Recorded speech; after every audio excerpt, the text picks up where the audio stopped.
Okay, let somebody else in. Okay, great.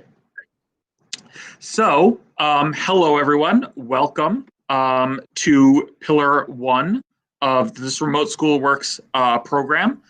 Just so you know, well, first of all, let me introduce myself. My name is Al Morali.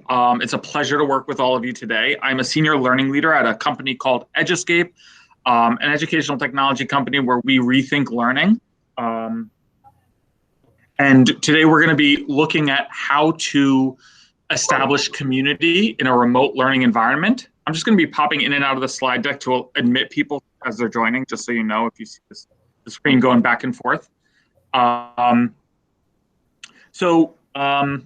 Just so you know how this is going to work, we've got 4 separate 75-minute sessions. Today's obviously the first one. I'm going to be working with you for today and the second session, and then you're going to have somebody else joining you for sessions 3 and 4. All right. So what's on the agenda for today? We're going to be discussing physical classroom community, because that's something that, unless we're a brand new teacher, we're already familiar with fostering that sense of community in a physical classroom. Then we're going to talk about how we can digitize that in a digital community. Then we're going to navigate Google Classroom as a tool to realize that community that we want to develop. Talking about building community, and then we're going to end with the next steps. Where are we going to go after this session? So the learner outcomes for today, we're going to identify the characteristics of an online learning community, define norms, routines, and belonging in an online classroom. We're going to explore Google Classroom features. We're going to identify the features of Google Classroom that are relevant to remote instruction. And then we're going to describe how Google Classroom and Google Drive are connected. Okay, so we can actually ignore this. So for those of you, you probably all know by now, Zoom was experiencing some technical difficulties today. So we had to do an impromptu shift to Google Meet, which is actually more authentic because that's the Google tool that we might be using in our classrooms anyway. So I'll give you like a quick review of Google Meet. You do have the ability to mute and turn on and off your camera on the bottom toolbar. At the top right, you also have the ability to see, to access the chat. Some of you already used it.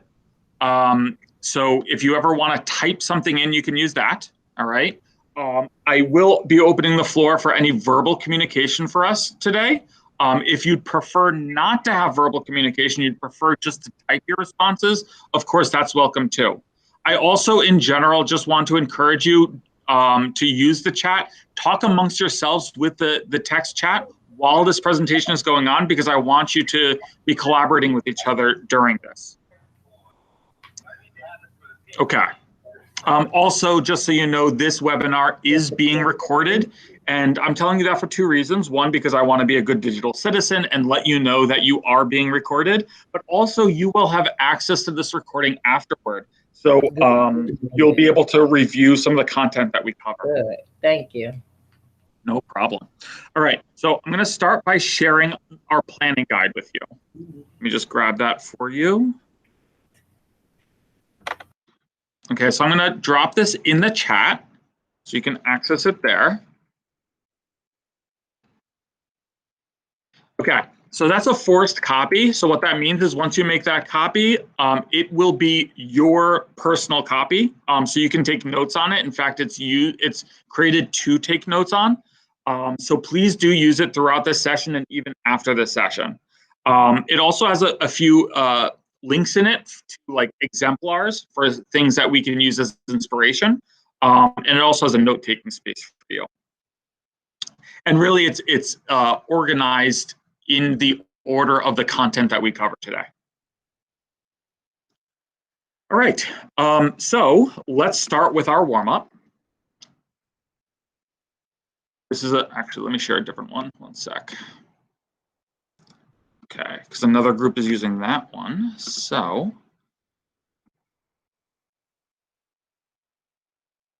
okay, so I just shared a Jamboard with you in the chat. So if you click on that, it should bring you to what's called a jam. And the question I'm asking you is, when thinking about your physical classroom, your brick and mortar classroom, what are some ways that you foster or build community? If you look on the left-hand side, you'll see a toolbar, and one of the options is a sticky note. Okay, so you can use that sticky note to type in your answer. Go ahead and throw your answer on this jam, and then move it around, resize it, whatever you want to do.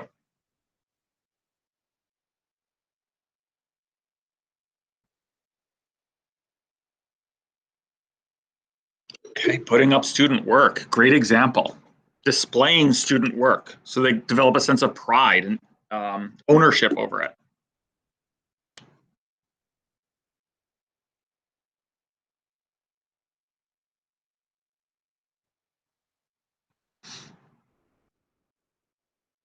So I see only a couple of people are in here so far. If you go to the chat feature on the top right of Google Meet, you can click that, and then you can see a link for the warm-up. It's a Jamboard. If you click on that, it'll bring you into this jam. So you could type, and you could also see what other folks are typing. And if you have any questions about that, feel free to either come off mute and ask, or throw it in the chat. Okay, how do you do the, Al, how do you get to the sticky note again? Yep, so on the left-hand side, there's a toolbar. One of the buttons is called sticky note. So it's right under the cursor. There's it's like the fourth one down. It's called sticky note. So if you press that. I see it, but it's not allowing me to do anything. Okay, so when you press it. There we go. Oh, there it is. There it is. It was perfect. A little delay. Oh. No problem. All right, show and tell. I love that idea. Show and tell works for younger grades. It could even work as a modified version for older grades too. It develops verbal communication skills. It forces students to really understand the content that they're sharing. Adding family boards and displaying self-portraits. I love that. I could see that working, of course, in an art classroom, but why couldn't it work in another classroom as well? I'd love to hear more about that later, too. That's a great idea.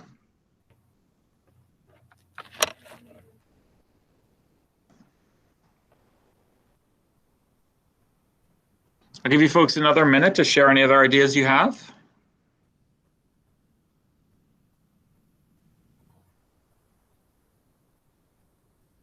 And if you feel like you're having trouble getting into the jam, feel free to just type your answers in the chat as well. That's totally fine.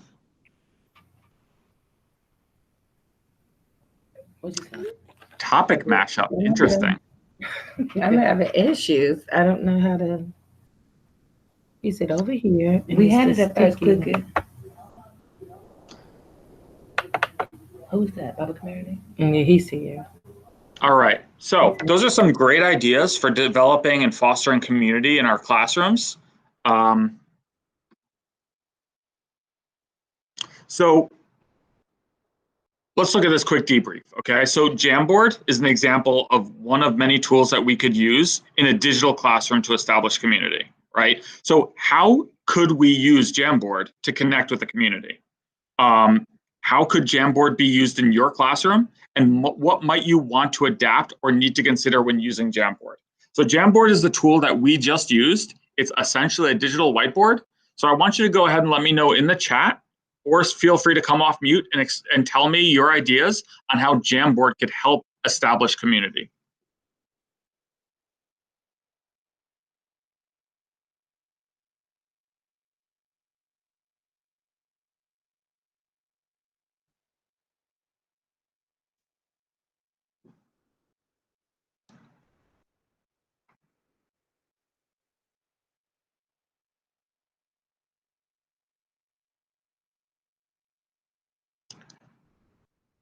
So we just looked at some great examples of how we can foster community in a brick and mortar classroom. How might Jamboard help us do those same things in a remote classroom? Did he say? With the Jamboard that we just did, are you, once you're finished, are you able to save that complete picture? And if so, then that could be sent out to students as like a memory of a question or something that we did. Yep, that's a great point, and absolutely you can. If you click on the vertical ellipses in the top right, there is a download as PDF option. So you are able to save and send out jams as like flattened images, basically. They're basically images. So yeah, absolutely, that is something you could do, and that's a great example. Yeah, so we have access to all sorts of tools and resources that might help us foster community. Jamboard is just one of them, and it's just an example that we used. And we're going to be exploring Jamboard in a later session, but this was kind of like a little preview for you, especially because we're talking about community. So let's actually start diving into what it means to develop community, things that we see that are so obvious to us as educators in the brick and mortar classroom, and then decide how we can apply it to a remote classroom as well. So we're going to start by doing a little bit of level setting. And when I say that, what I mean is making sure that we're using the same language when we're talking about community. And we're also all building the same knowledge so that we can collaborate with each other. So when we talk about community, we are going to be focusing on 3 particular aspects of community, and that's norms, routines, and belonging. Okay, so when we're talking about norms, right, these are the behavioral expectations that are set and reinforced for the learner that dictate how learners should engage with others, teachers, or the classroom. Okay, so when I say this, I'm talking about how should students talk to each other, right? What's appropriate behavior for students when engaging with each other online? It's deciding what expectation we have for the level of rigor in an assignment.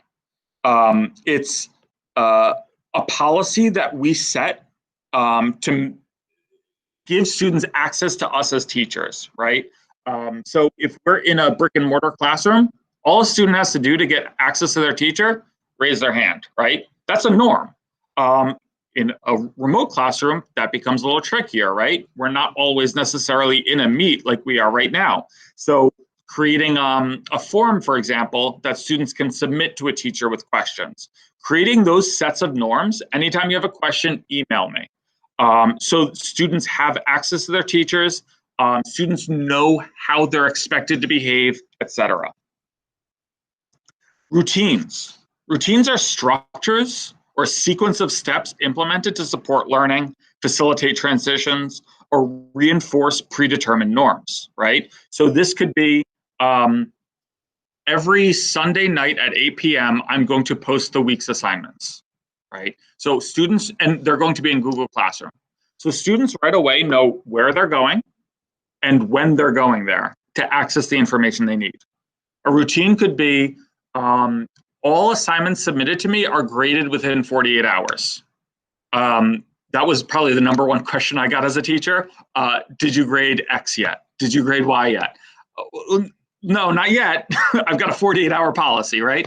So students know that the expectations that I'm setting on myself as a professional, not just the expectations that are set on them, right? So these are the routines.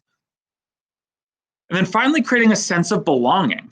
The feeling learners have as a result of being intentionally included, respected, and appreciated, and heard during learning experiences and fun activities. So we're talking about creating a sense of belonging. It's when we have a discussion board that we want students to engage in. We as a teacher are also engaging in it, right? So we're creating that connection with our students.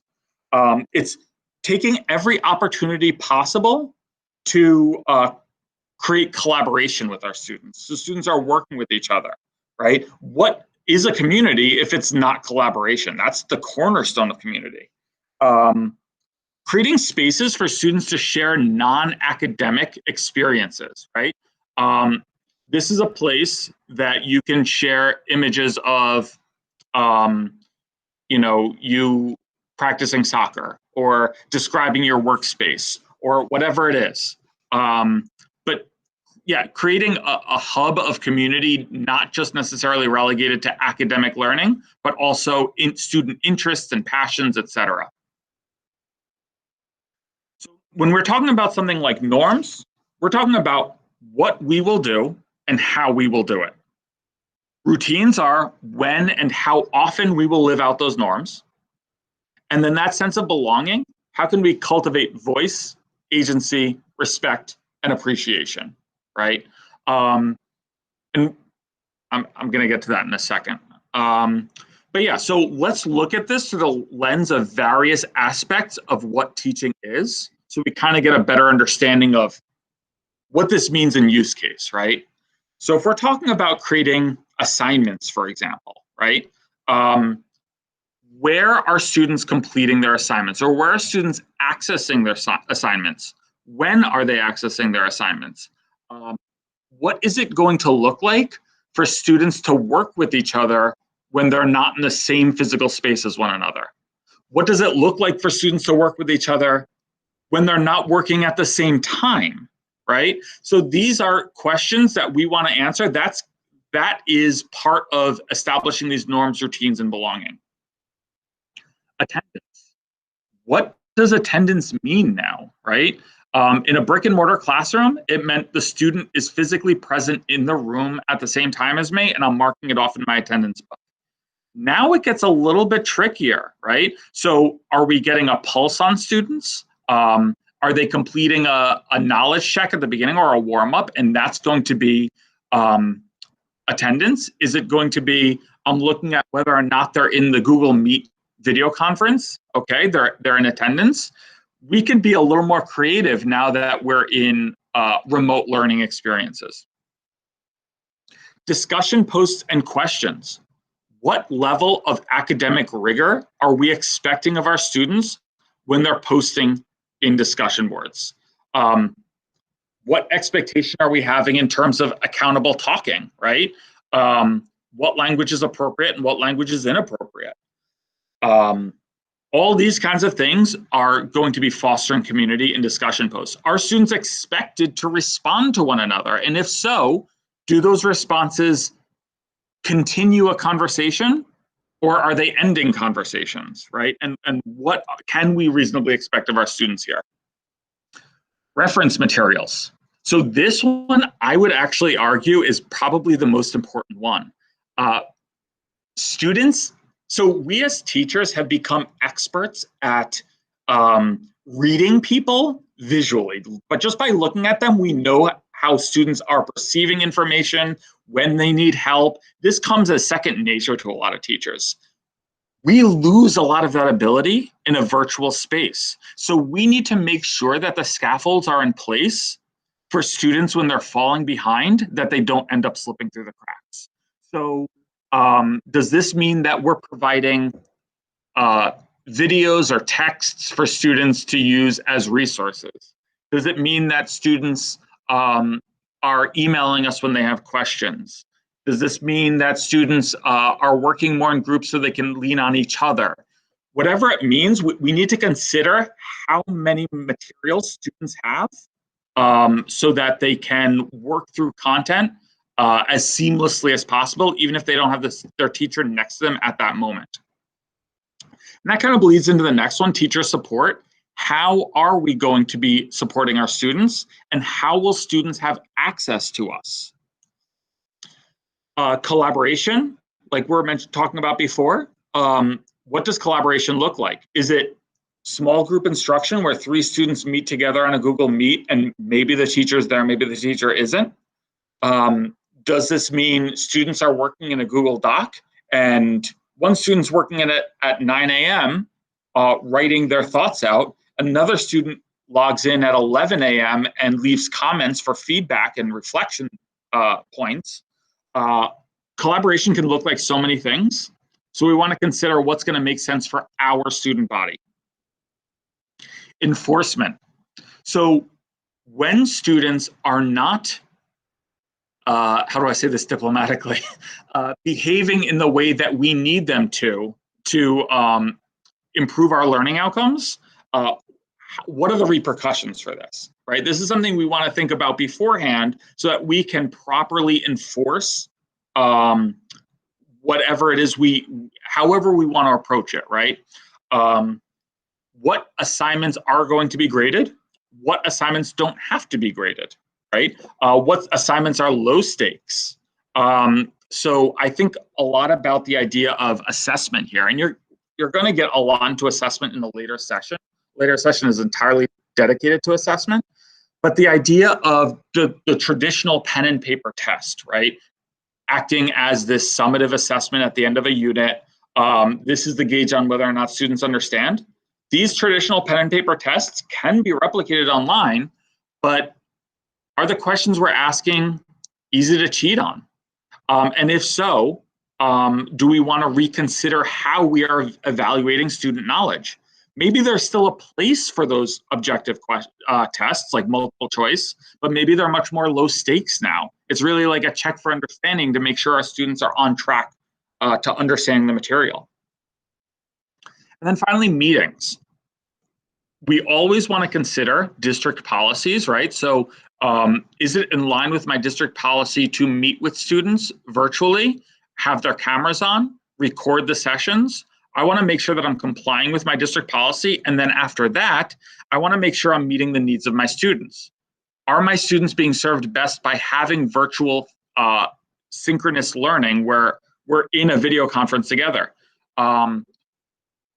Is the goal I'm trying to meet going to be better met through using something like a Google Doc where students are writing out their reflections and thoughts and ideas, and then the teacher goes in, leaves comments, other students are adding to it, collaborating, etc.? What does meeting look like now? Okay, so I want to give you folks 3 minutes, okay? 3 minutes to reflect on what I just said and provide any thoughts you have in the chat. So what are some norms or routines you might want to establish or build upon in your remote classroom? Let me know in the chat.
Okay, so Mwata, I hope I'm pronouncing your name right, said thumbs up or thumbs down is a formative assessment, right? So like we were talking about the idea before of reading students' nonverbal cues of understanding, right? We can tell by a student's face sometimes if they understand content. Thumbs up and thumbs down is a great substitute for that in remote learning, right? So students just provide a quick thumbs up or thumbs down through the camera, or sometimes certain tools even have those built in, a thumbs up or thumbs down button. So students can tell you really quickly if they feel that they understand information. So Ruby said schedules and assignments. Yeah, so creating a schedule for students so they know what to expect.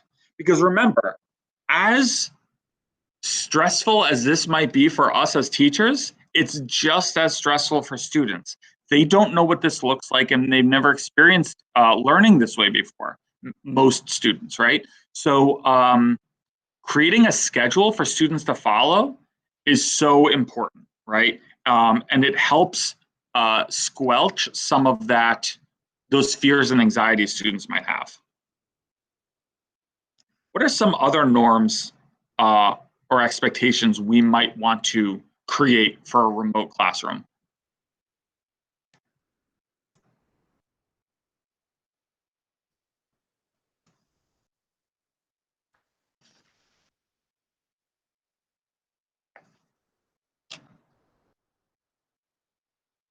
Okay, if you're not talking, put yourself on mute.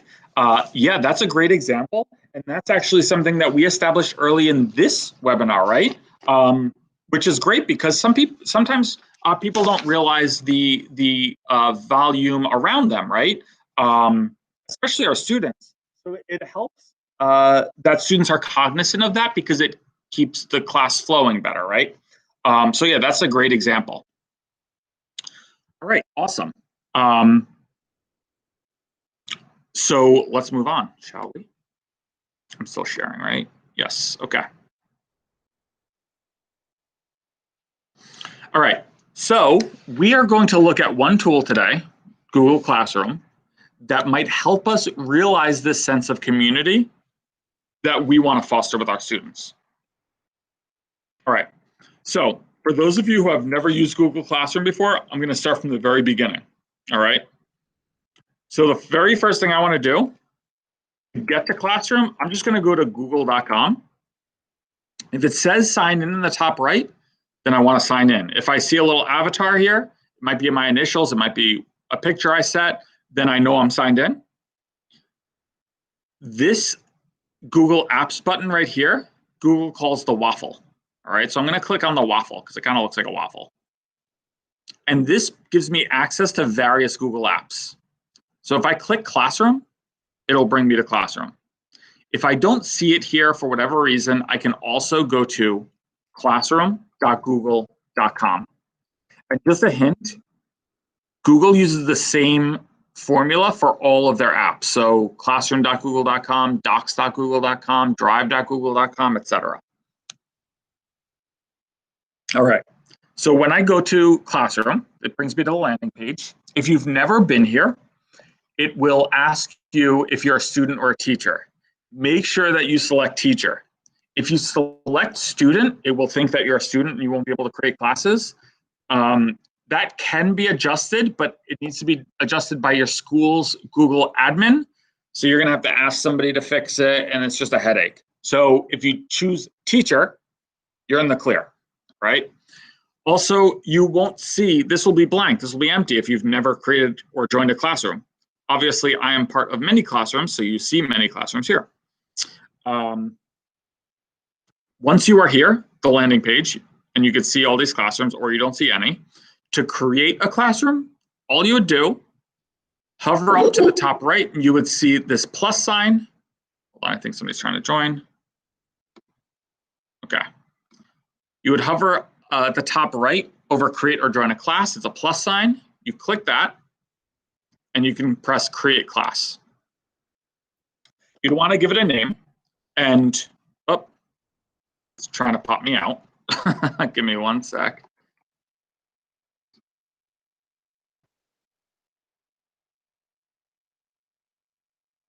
Okay.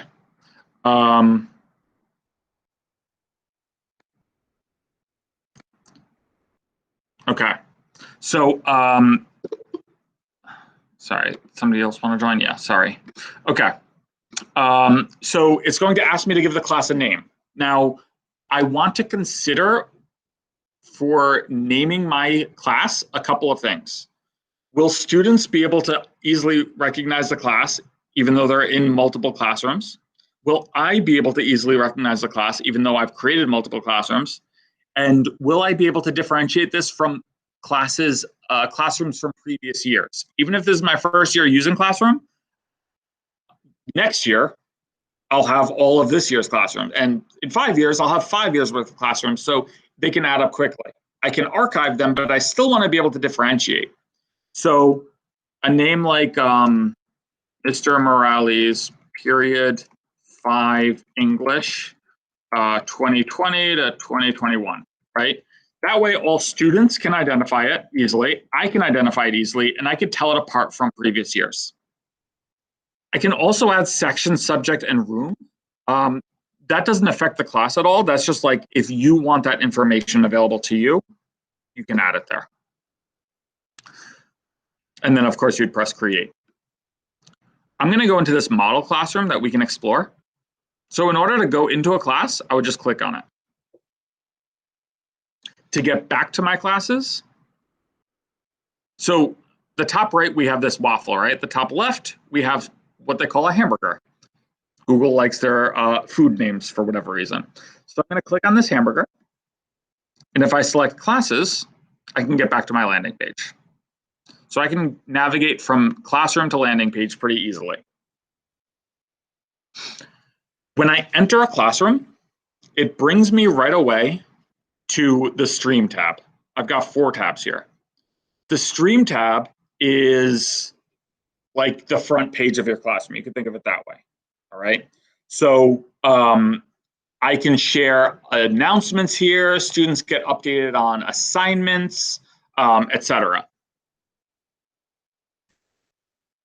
It also works like a social media style feed. So if any of your students use social media like Facebook or Instagram or Twitter, they'll be familiar with this feed style where it has the most recent updates up top and the older updates at the bottom. Okay. To post an announcement, I have a feature right here. I just click here and will allow me to, welcome to our digital classroom. Please share a picture of your workspace. Let me say this, picture or describe.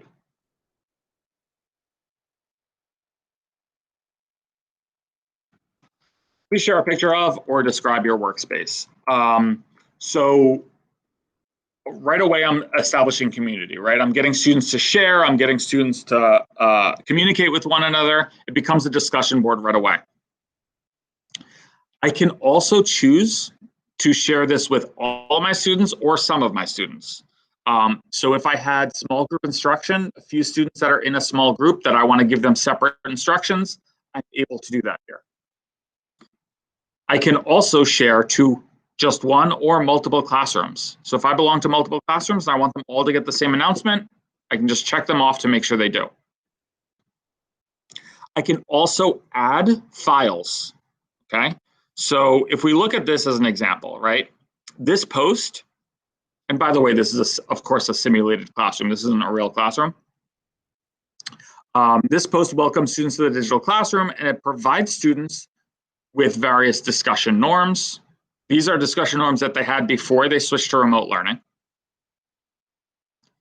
They also have accountable talk stems, right? So how students are expected to talk to one another when having Socratic discussions, etc. This is also something that this simulated teacher had in their classroom. He just took a picture of it and uploaded it to Classroom. An update on norms, right? So these are norms for a digital classroom. And then specific norms for teachers, students, and parents, right? So what do we expect from parents? What do we expect from students? What do we expect from ourselves, etc. So we could share all sorts of resources here. And like I said before, we can even have students respond. So let's look at an example of this. Here. Okay. So share one thing that you learned that you didn't know before. All right. So students are sharing their thoughts. They're responding to each other. So you're creating a vibrant classroom community and a forum of discussion. If you don't want students to be able to respond to posts, you can turn it off, and I'll show you how to do that now. The top right, we have this cog. Anytime you see this like gear icon, it means basically settings. So if I click on that, I can change the stream to students can either post and comment, only students can comment, or students can't do either. Though I will say, I encourage you to consider allowing students to comment just because it's so important for us to establish that community. We don't want this to feel clinical. We don't want this to feel empty. We want it to feel like a vibrant, thriving community. So allowing for discussion is so important. And if, let's say, we have a student that's not respecting the rules and we want to temporarily disable them from communicating, we can always do that just by selecting the people icon. Discard that.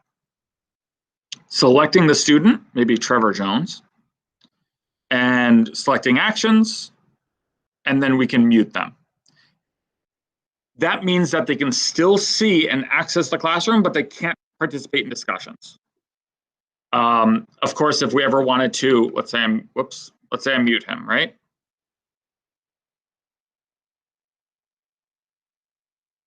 I can always, I see this so I know, I can always unmute him later.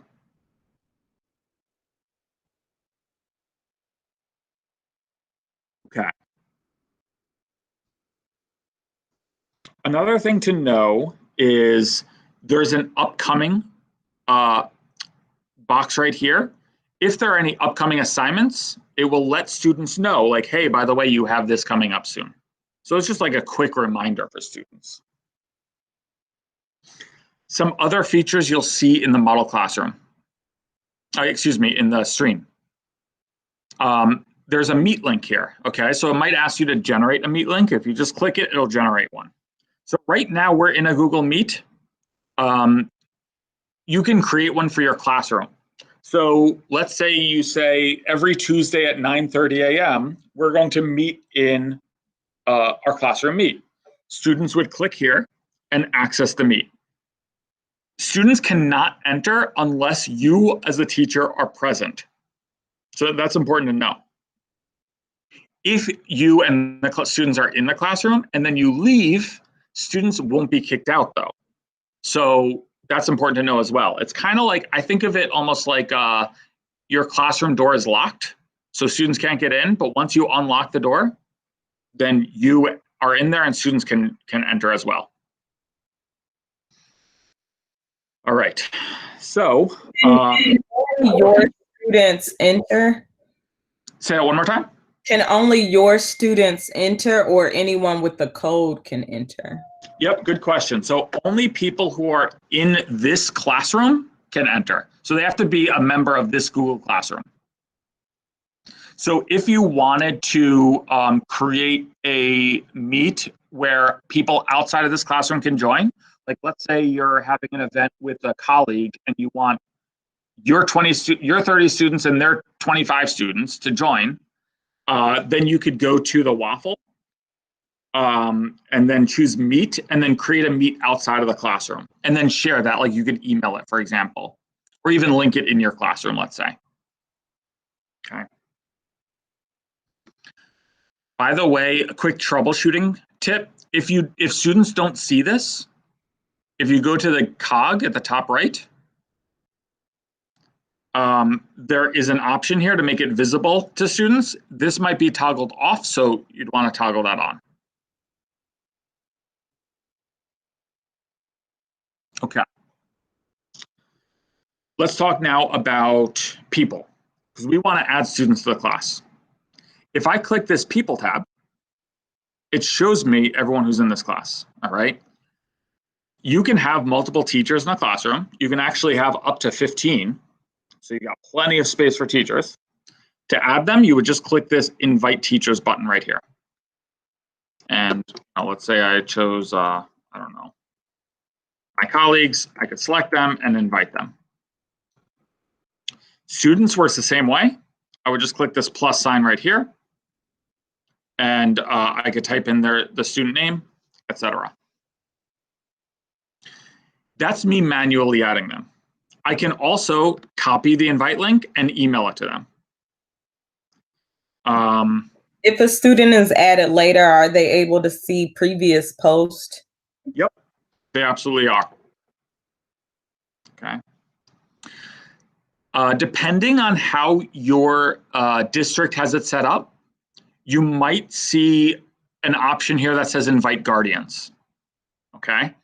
If your district has it turned off, you won't see this.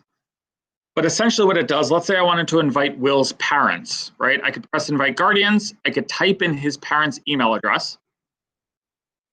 And what that does, it doesn't give his parents access to the classroom itself because there are privacy issues regarding that. But what it does is it emails the parent updates on Will's progress in the class. So how he did on certain assignments, like his grade, it will tell them if he's missing assignments, etc. I can also choose, once I have their emails here, I could choose to automatically or manually rather email them by pressing email all guardians. And it will bring me to basically a mail composition that has all of those parent emails. And of course, I can select or unselect parents as I see fit. Okay.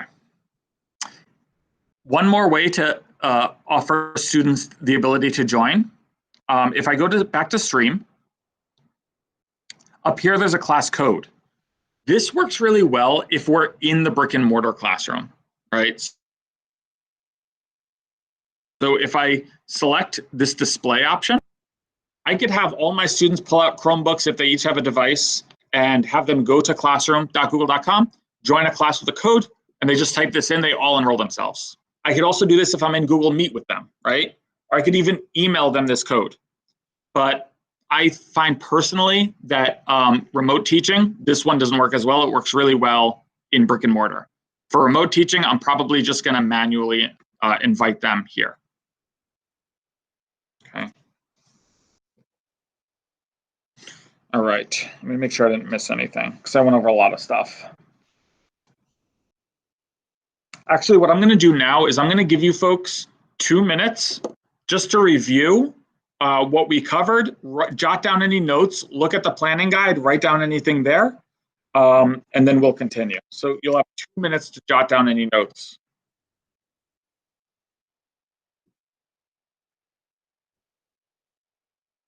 Alexa, start a timer for 2 minutes.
Okay, so hopefully that was enough time to jot down our thoughts. Just wanted to let you know, in case you didn't see the chat, teachers and students are being set up in your classes, and you'll talk about this further when you continue your Zoom session. Zoom is back up, so you can use the original link that you got for the meeting. Okay, cool.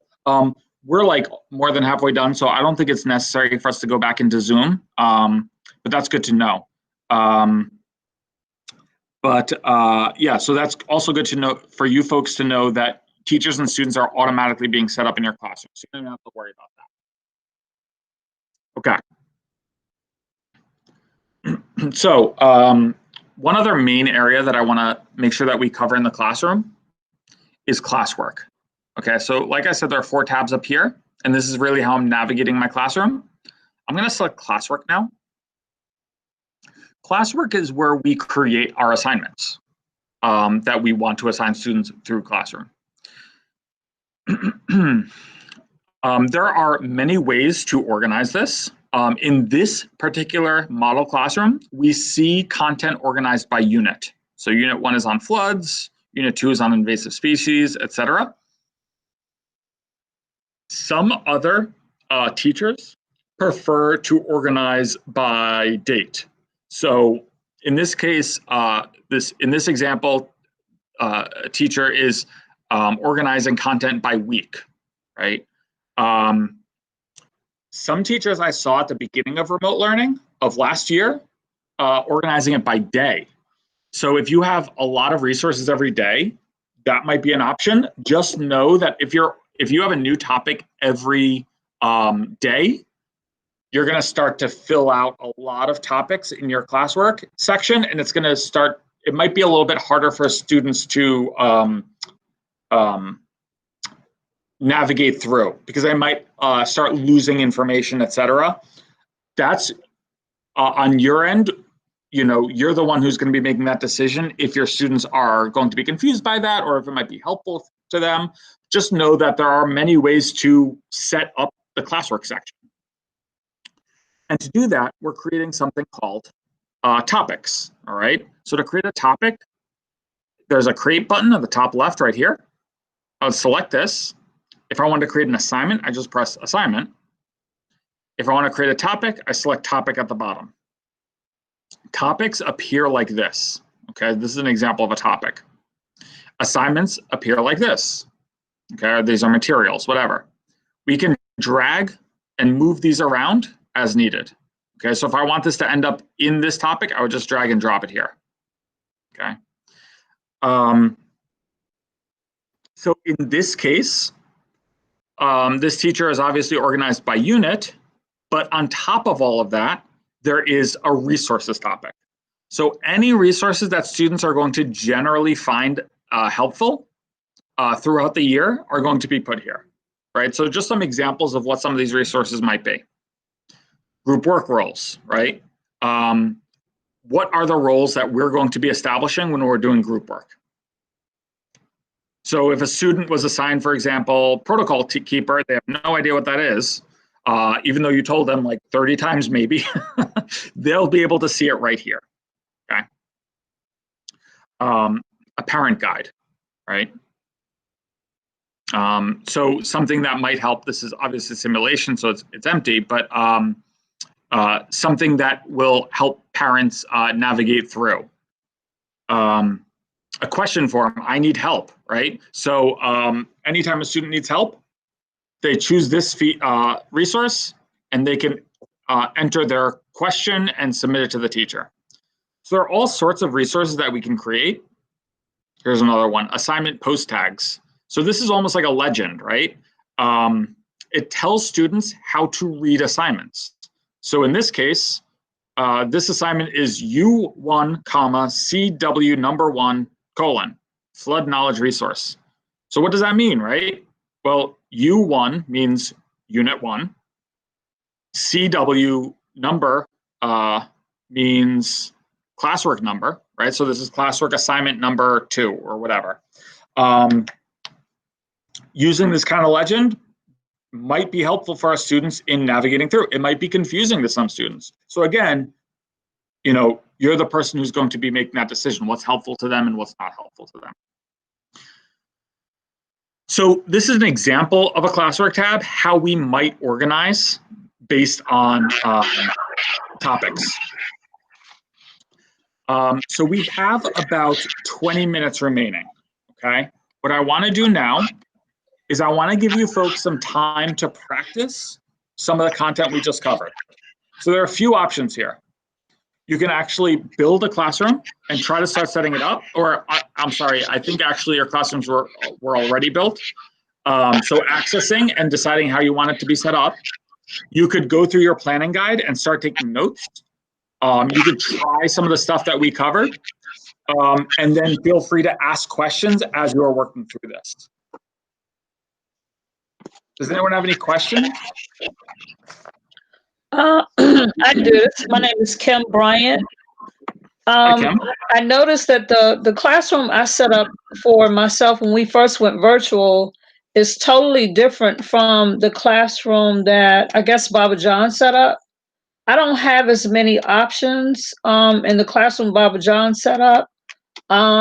Just as the 4 options that you were talking about, the stream, the classroom, the people, and the grades. Mhm. I don't have that option in my new classroom. What options are you missing in your classroom? I only have stream, classwork, and people. Okay. I You don't noticed, have grades. no. And I noticed that when I go in the people tab, I'm not able to add my own students. I guess she just said she's going to do that, Mhm. but Yep. it doesn't allow me to take students in or out. Okay. So there are a couple of, let me give you a couple thoughts. The first is the Google admins of your school have the ability to turn on and turn off certain features. So for example, if it's your district policy that they are going to be enrolling your students for you, they might have turned that off for you so that you don't accidentally remove students, for example. So that might be a reason. Are you able to create an assignment if you go to assignments? No. Okay, so if you go to, hold on, let me see. If you go to people, are you under a teacher or under student? My name is not listed as a teacher. Is it listed as a student? Nope. Oh, but you're It says Mama Khadijah's class, but it doesn't say that I'm the teacher.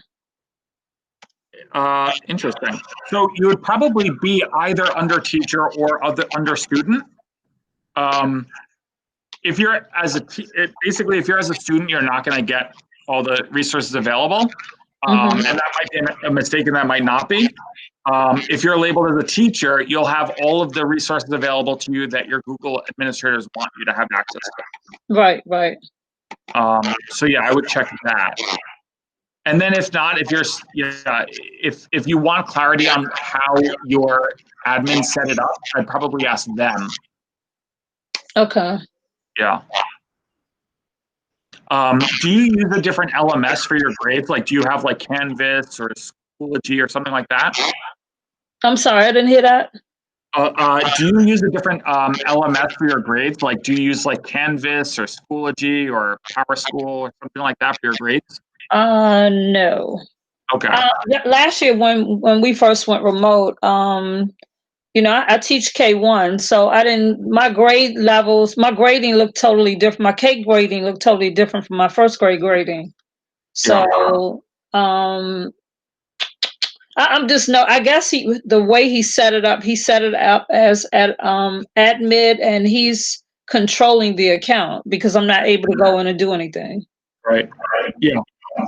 Yeah. And that's probably to prevent teachers from like making a mistake and accidentally removing students, etc. So yeah, so that's something to keep in mind. Okay. All right. Does anyone else have any questions? Okay, as you do, feel free to come off mute and ask. Otherwise, we'll spend the next 15 minutes practice either writing in our planning guide or actually working in our own classroom, working through some of this and asking questions as they come up.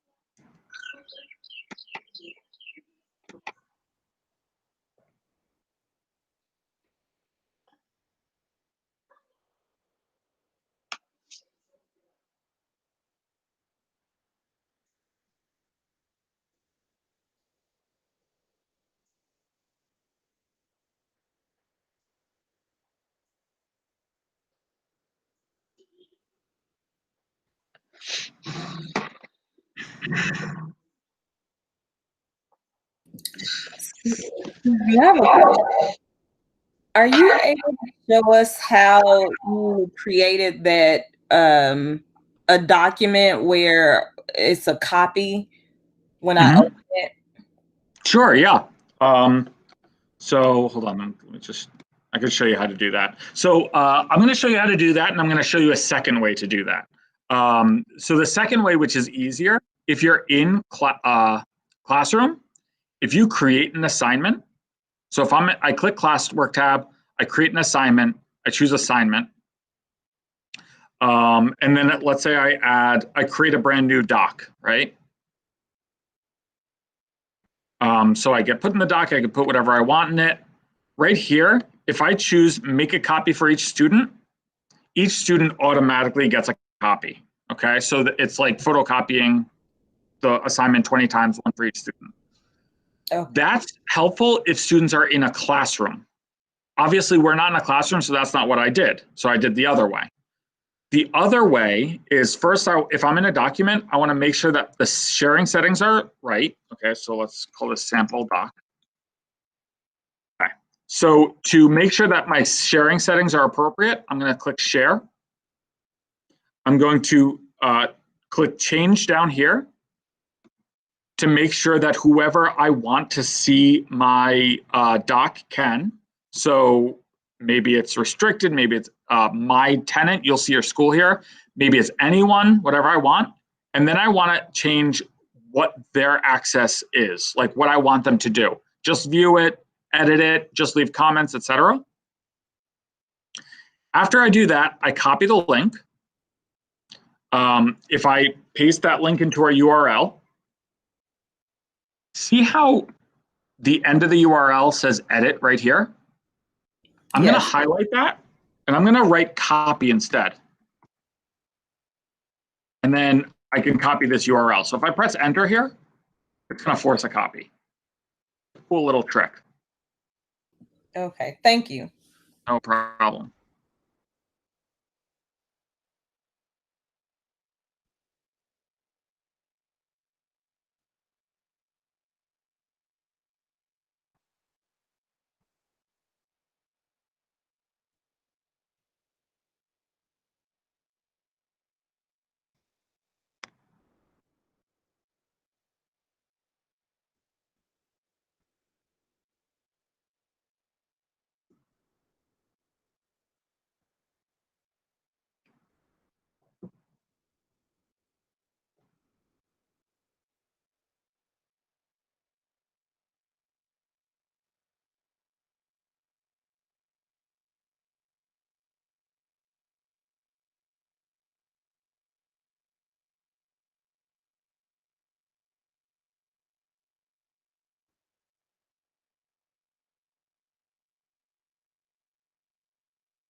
Hi, it's John. I just want to let everybody know that some of the functionalities are not on, but we'll talk about that in the follow-up Zoom meeting.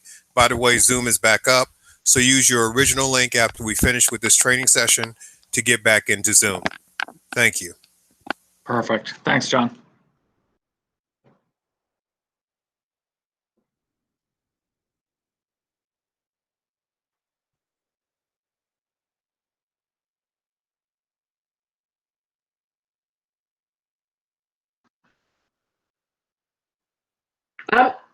Hello. I'm unable to access my Google Classroom. Okay. Baba John, did you use a different email? Your Roots email was used in order to get you access. What is my Ruth email? I never had access to that. Okay. Let me see if I can get you some. Well, I can wait until the next meeting. Right. Well, we're having a continuation of our Zoom meeting after this training is over with, and I'll work with each person individually that cannot get into their classroom. Okay, no problem. Thank you. Mm-hmm. Okay, now. Your Roots email is your first initial, your last name at rootspcs.org.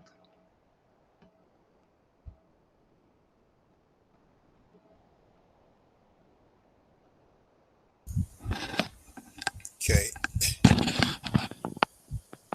And Mama Ruby, I'm going to go ahead and send you a chat link with your password. Okay, and how do you access that email? What's the server that I go to? go to NetFirms, NETFIRM, netfirms.com, and then go to sign in, and you'll see a login for your email. And I'm about to send you your link, Repeat your that password. again. Repeat that again. NETFORM.com. NetFirms. I'm putting that in the chat right now for everyone. Okay, thank you. And then I'm going to send you personally your password. Okay. All right.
Al, quick question. In this Yeah. chat, how do you send to a single individual?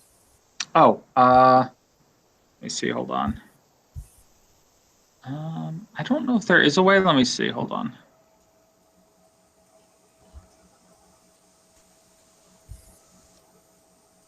Baba, you want to send it to my email? I mean, to my cell phone? Yeah, I can do that. Give me a second. Let me just pull everything up here. I think I have you in here already here.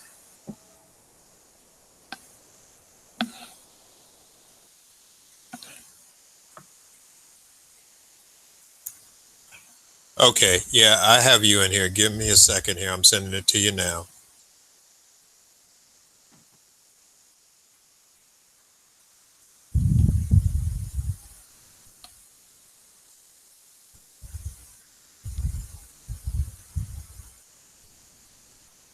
Okay, you got it?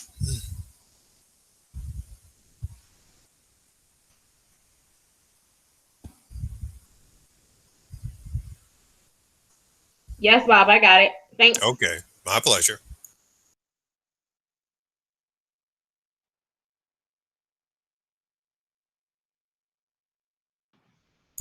Thanks, Al. Yep, no problem. I'm actually seeing right now there isn't a way to have a private conversation inside the Meet chat. Okay. Yeah.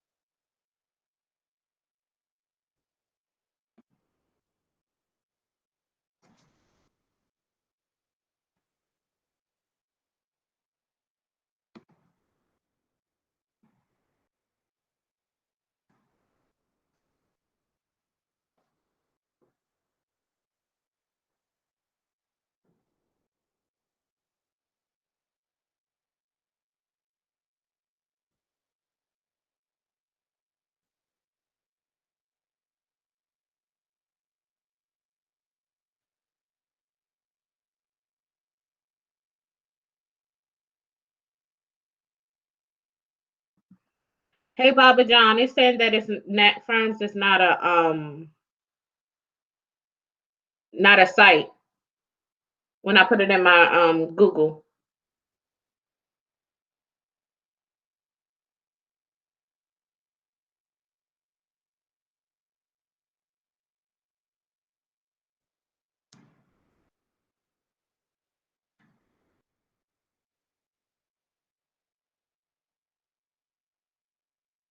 Okay, NETFIRMS.com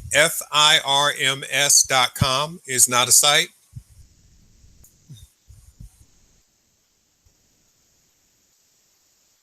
You said .net, it didn't work, but I can try .com. Oh, I'm sorry. My bad. Yes, it is .com. I'll correct it in the chat for everybody.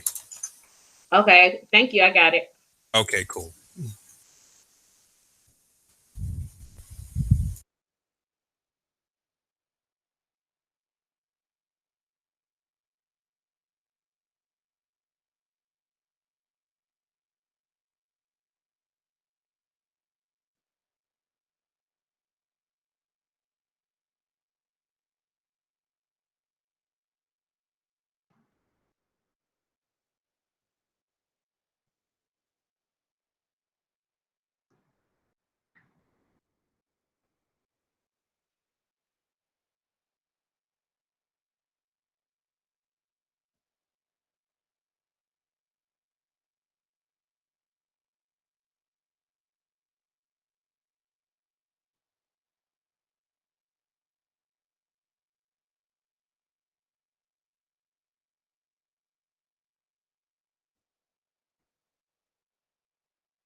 Okay, folks, we have a couple minutes left, 2 minutes to be exact. I just want to show you a couple of things before we break in the planning guide. Hold on, let me just open it up quickly. So this is the planning guide that I shared with you at the beginning of today. All right. Hello, So, brother. yeah, sorry, Yeah. go ahead. How are you? Give thanks for everything that you're doing. I had a question. This is just something that came forward in this Class Dojo, one of the Class Dojo webinars. They had mentioned that you all had, and I'm naturally loud, so let me know if I'm a little bit too in stereo. You're good. Born HD. Listen, they had mentioned that there was some kind of a merger between Class Dojo. Now, it's the Class Dojo lady didn't say it. The teachers in the chat were saying it. That there was some kind of a merging of Class Dojo and Google. Is that just an application by the teachers? Is there some kind of formal merger between Google and Class Dojo? Give thanks. So that's a very good question. I don't have the answer for you on that. We don't have a partnership with Class Dojo. I haven't heard of that, but what I'm going to do is I'm going to look into that, and I'm going to have an answer for you for our next meeting, because that would be helpful for me to know as well. My guess, based on what you told me, is that there's probably some kind of compatibility that you can automatically send content from one to the other and vice versa, but I'd have to look into it, and I'm going to get you an answer for that by the next time we meet. All right. Okay. So I just wanted to mention that in this planning organizer that I shared with you, there are various links, for example, classroom norms template. So feel free to use something like this. Let me just open it up quickly. You know, as an example of how you might build your classroom norms, and you can adjust these as needed, etc. You know, but there are all sorts of links like this, right? So this one is an example of the tags we were talking about. So setting up a system of understanding what the assignments are, etc. So yeah, so definitely take the time to look through these and see if any of these resources would be helpful to you. Other than that, hopefully today was helpful to you folks. Other than that, I will see you at our next session. Wait, before you go, do you have any awards or badges like Class Dojo? For a Google Classroom? Yes. So Google Classroom doesn't have anything like that built into it, no. Thank you, brother. Yep. Out. No problem. All right, folks. Thank you so much for joining. I hope you feel like you learned something, and I'm looking forward to seeing you for Pillar 2. Goodbye, Thank you. everyone. Thank you. Great training. Great. Glad to hear it. Al, we're going to be doing Zoom tomorrow, right? Yep, because from what I understand, it's back up and running, so we should be good with Zoom. All right, fantastic. Everybody, you can go to the Zoom link again that you were sent earlier for Monday's meeting. Thank you. All right. Take care. Yes, Connie. Yes.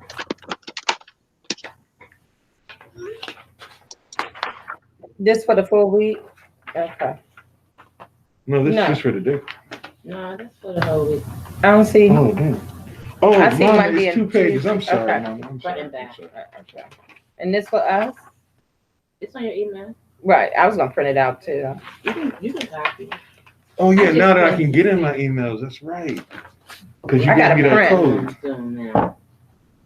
Mama, I Okay, so think we leaving this and we're going back We're to. going back to Zoom. Okay. You got the things right there. I had it. Mama. But so how do I leave? I cannot find the exit.